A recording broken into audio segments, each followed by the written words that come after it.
হ্যাঁ বন্ধুরা, তোমাদেরকে এর আগে বলেছিলাম যে সবুজের ঠিকানা ছাদ বাগান ছাড়িয়ে অন্য কোনো ঠিকানা বা অন্য একটু রস আহরণের জন্য আমি এসেছি কোথাও, তোমাদের সঙ্গে শেয়ার করব।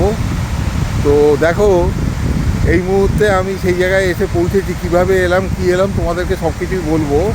তো এই মুহূর্তে আমি এসে পৌঁছেছি যে জায়গাটায়, তোমাদেরকে দেখালে তোমরা বুঝতে পারবে। দেখো, তোমাদেরকে দেখাই।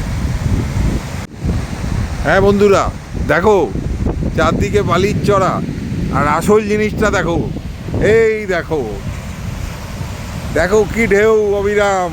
কোথায় এসছি নিশ্চয়ই বুঝতে পারছো। দেখো, আহা, কি দারুণ কি দারুণ। বাঙালির একটা অত্যন্ত সুন্দর জনপ্রিয় জায়গা পুরী। সেই পুরীর সমুদ্রে আজকে দুদিনের জন্য এসেছি এই সবুজের ছাদ বাগান ছেড়ে এইখানেই এই সমুদ্রের রস আহরণ করার জন্য। দেখো কি অপরূপ দৃশ্য, দেখো কি অপরূপ ঢেউ, অপরূপ দৃশ্য।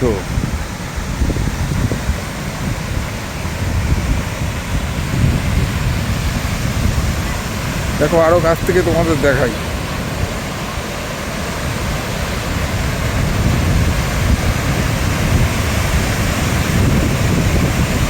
আহা হা হা হা রে, কি অপরূপ, কি মনোরম দৃশ্য।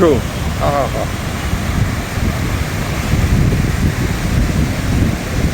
অ্যাকচুয়াল সমুদ্রের কাছে আমাদের এটাই শিক্ষা নেওয়া উচিত। দেখো কি প্রচণ্ড এনার্জি, অবিরাম। 2 বছর আগে এসেছিলাম, 2 বছর বাদে আবার এসেছি, কিন্তু সমুদ্র কিন্তু রোজ 30 দিন 365 দিন একই রকমভাবে অনর্গল এই ঢেউ, একই রকমভাবে অনর্গল এই ঢেউ পাড়ের মধ্যে উপচে পড়ছে। কি অবিরাম এনার্জি। দেখো, এটাই আমাদের শিক্ষা নেওয়া উচিত যে কি প্রচণ্ড এনার্জি, কি প্রচণ্ড মানসিক দৃঢ়তা থাকলে তবেই দেখো এই রকমভাবে দিনের পর দিন 365 দিন, দিনের পর দিন, হয়তো পৃথিবী যতদিন থাকবে ততদিন এই একই রকমভাবে এইভাবে এই ঢেউ এসে যাবে।